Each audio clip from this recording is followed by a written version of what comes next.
আজকের রেসিপি পাঁচমিশালি সবজির ঝোল। এর জন্য আমি সবজি সব কেটে নিয়েছি। এতে আছে আলু, গাজর, কুমড়ো, পটল, বরবটি, কচু, সব রকম দিয়ে একটা ঝোল তৈরি হয়।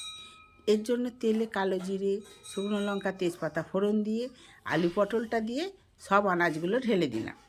ঢেলে ভালো করে কষিয়ে নিয়ে নেড়ে চেড়ে একটু ঢাকা দিয়ে দিলাম 10 মিনিটের জন্য। ঢাকাটা খুলে এবার একটু নুন, হলুদ দিয়ে ভালো করে নেড়ে চেড়ে কষিয়ে একটু ঢাকা দিলাম। আবার 10 মিনিটে ঢাকাটা খুলে ওতে আদা জিরে বাটা দিয়ে দিলাম। আদা জিরে ধনে বাটা দিয়ে ওতে জল দিয়ে দিলাম। জলটা দিয়ে ভালো করে কষিয়ে নিয়ে আর একটু ঢাকা দিয়ে ঢাকাটা খুলে দেখলাম ঝোল রেডি হয়ে গেছে।